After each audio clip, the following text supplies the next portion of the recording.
Hello, everyone. In a symbolic move, President Biden is to meet with Ukraine's President Zelensky near the D-Day site in Normandy. And on one hand, it's a good thing. Again, it is an important site, an important date, an important event in American history, in European history, and in the history of World War II.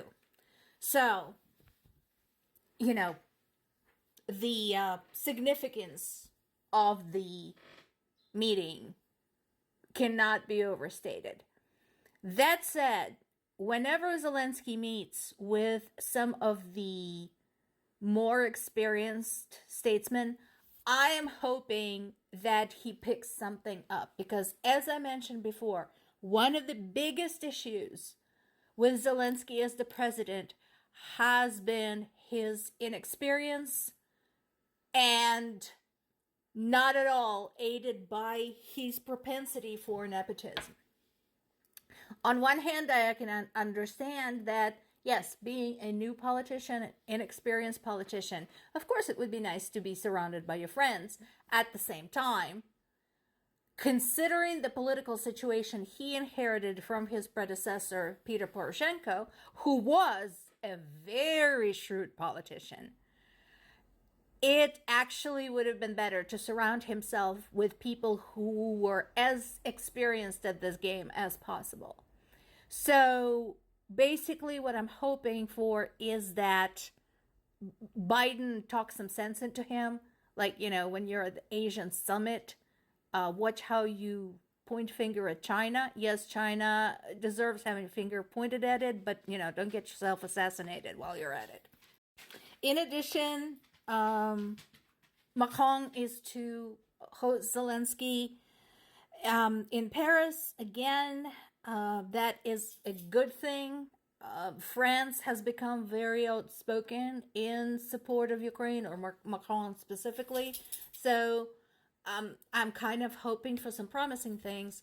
Plus, France has been instrumental in providing military training to Ukrainian troops, specifically training for Ukrainian pilots to operate F-16s. Meanwhile, I know that this is affecting pretty much everybody I know in Ukraine because of the recent strikes by Russia against Ukraine's power stations and the grid. Ukrenergo is now introducing the blackouts, the rolling blackouts, and the brownouts. So when I was talking to my parents on Sunday, they pretty much anticipated that this was going to be happening, and it's definitely coming. All the more reason, as my dad said, to implement the strategy of spreading out where your electricity comes from and using every possible source available. Ukraine has great potential for wind power, great potential for solar because it has lots of wide open spaces.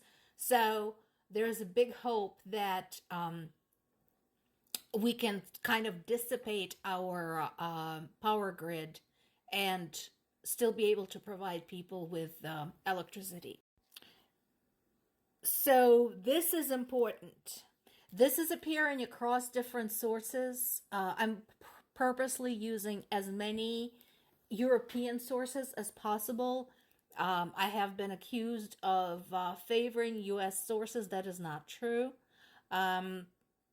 Here's another one. Today I used a lot of BBC, Reuters, Guardian, the Telegraph, and the Independent, even though those are rather biased. So I use them in a very limited way.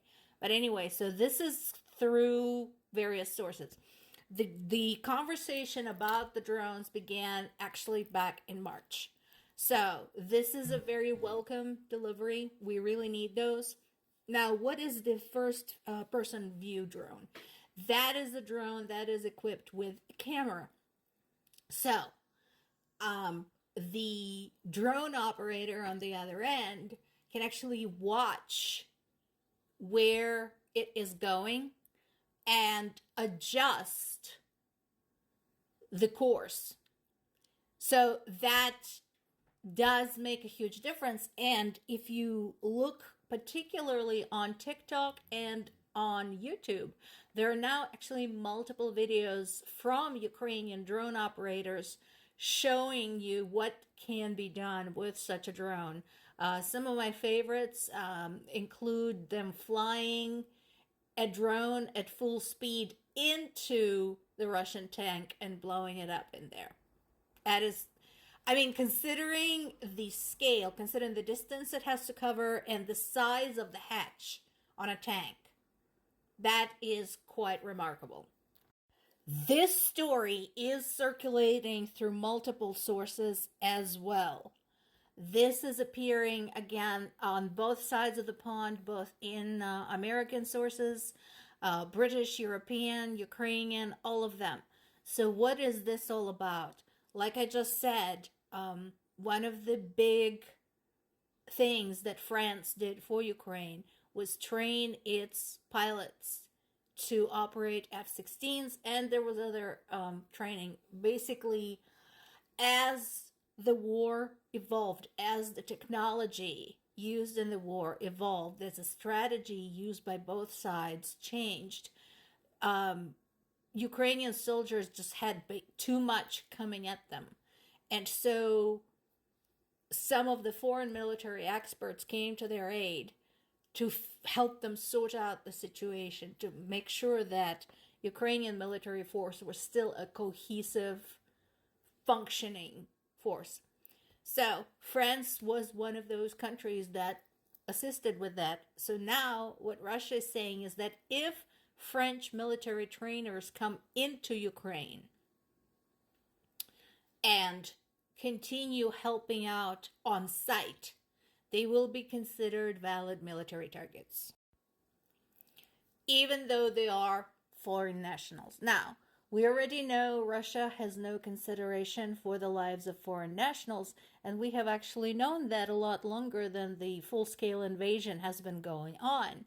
Particularly, I'd like to remind everybody, 10 years ago, almost 10 years ago to the date, it's going to be on 10 years on July 17th, Russia had shot down Malaysia Airlines Flight 17, which was carrying a number of foreign nationals aboard. All of the people were killed. Of those on board, there were people from Australia, Belgium, Canada, Germany, Indonesia, Malaysia, Netherlands, New Zealand, Philippines, and United Kingdom. So, we know when it comes to the lives of foreign nationals, they don't give a shit. And my question is this: if they do target French military advisors and military trainers, and if some of those are either captured as POWs or killed, what are you going to do? And that is the question to all involved, not just France. Yes, France, what are you going to do? But also, France is the member of the European Union, so those people would not just be French citizens. They're also citizens of the European Union. Also, France is a member of NATO. How and what are we going to do about people from a NATO member getting killed? Especially since they're not volunteers like we've had in the past, where we had some American volunteers, some Polish volunteers, Norwegian, etc., who came to Ukraine as private citizens. But this is not the case. These are military members assigned by their government to participate in the training effort. So that is a completely different story. So, if this happens, if they're targeted, if they're killed, or if they're imprisoned, the biggest question is, what's next?